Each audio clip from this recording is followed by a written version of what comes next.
Assalamu alaikum everybody, welcome to another video on the Qur'an study channel. So one of the questions that we get relatively frequently on this channel in response to the study sessions that we do is whether music really is haram or prohibited in Islam according to the Qur'an. So let's dive straight into whether that is the case.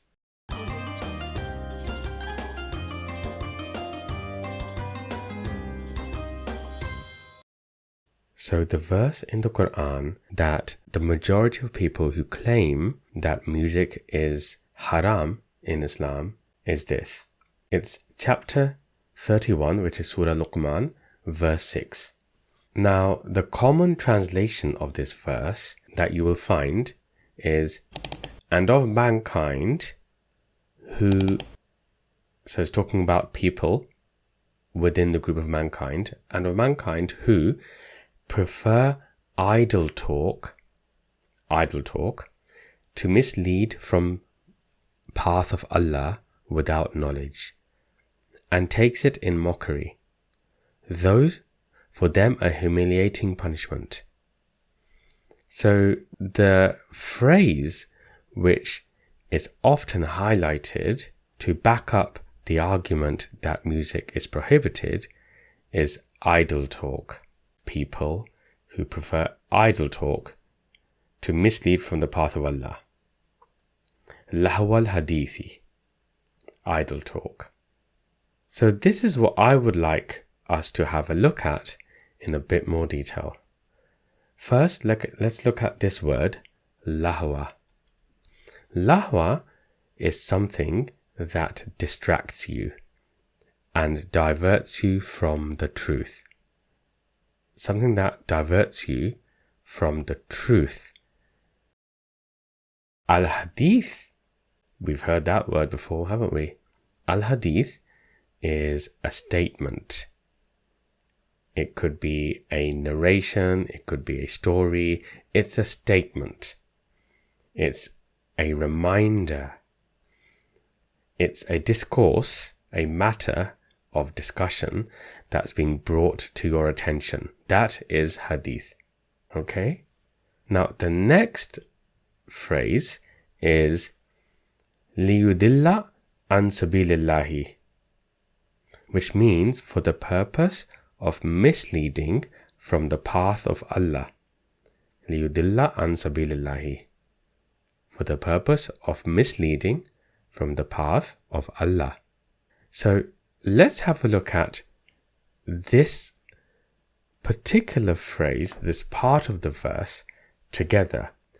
Lahw-al-hadith liyudilla an sabilillahi therefore means statements that divert or distract from the truth to mislead from the path of Allah. It's referring to statements that distract you from the truth, that divert you from knowing the truth in order to mislead you from the path of Allah, to send you astray. That's the purpose of such statements.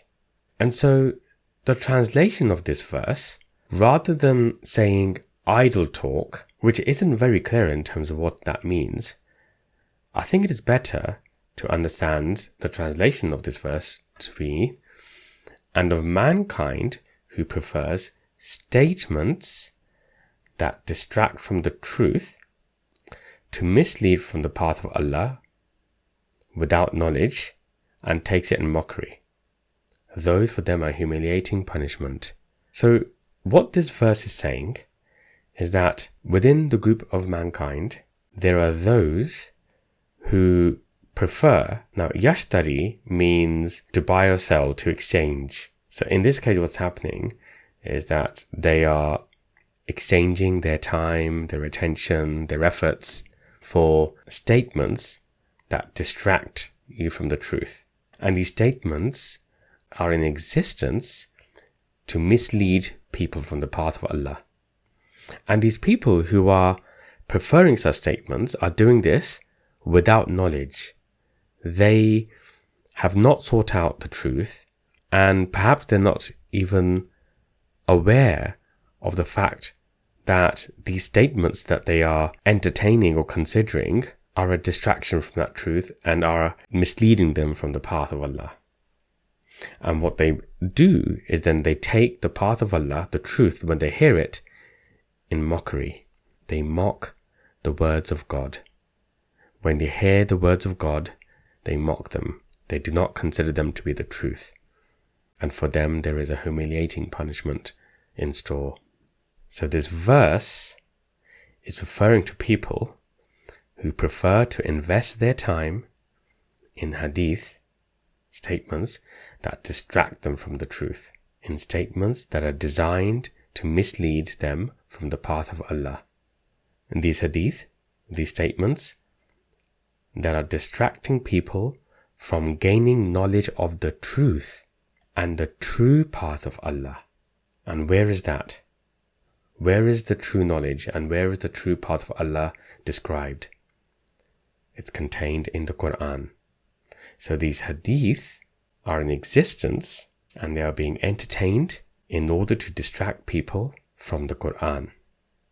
This is what this verse is about. So what do we take from this? Well, verse 31:6, which we just looked at, has nothing to do with music. What we just looked at, what has that got to do with music? What has that got to do with instruments? What has that got to do with sound, melody? What has that got to do with singing? It has nothing to do with it at all.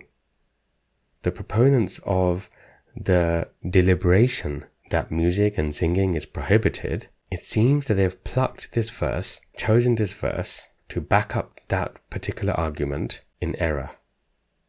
What we've also learned is that this verse is in fact warning you against blindly following statements or hadith that divert you from the truth, that are designed to mislead you from the true path. It's warning you. It's telling you that there are a group of people who are invested in these hadith and they don't have knowledge about the truth, and they choose to believe such hadith which are designed to distract them, to divert them from the path of God, from the true path of God. And I think we can say that this verse is as much about songs, in the sense that if you take a particular script or some particular lyrics in songs and you decide blindly that the message in that song is the truth and that you align the path of your life to that song, live your life in the way the song suggests, then yes, that is Lahw-al-hadith. But this verse is as much about songs as then it is about poetry or philosophy. And even religious books and hadith, even if they have been written by priests and scholars and imams. You see, Allah has given you a warning that within the market of knowledge on earth, there is the availability of falsehood. And that people, a group of people, would rather take such falsehood and see that as the truth, rather than look for the truth and then follow it. Now you might say, well, the religious books that we follow have been written by people, imams, scholars that most people trust, that we know have been to certain universities. That sound very convincing when we hear them. Okay, but how do you know that it is the truth? We know already that much of what is written in religious books contradicts what is contained in the scripture, such as the Qur'an. We know that. There are inconsistencies, discrepancies. So how do you know for sure that what you are following and who you are listening to is not Lahw-al-hadith? How do you know? You see, what this verse is also doing, apart from warning you, is encouraging you to invest your time and effort and resources and capabilities in searching for and finding and then following the true path. It's encouraging you to do that.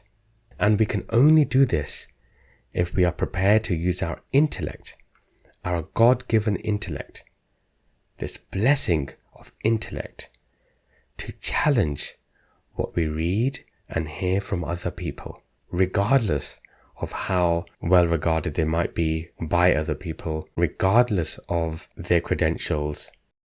And finally, my message today would be that one of the learnings from this verse is that in order to find the truth, the true path of God, why not seek guidance, be taught directly by our Creator?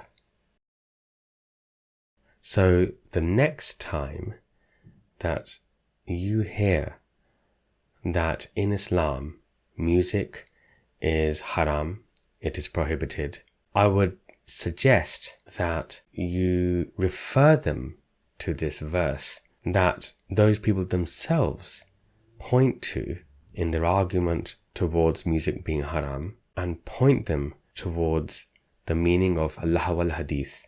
Explain to them the warning that's contained within this verse, and ask them to explain how this verse could in any shape or form be pointing to the sound of instruments, or indeed how it would point to songwriting, and how that's different from a reference to poetry or philosophy or religious writings.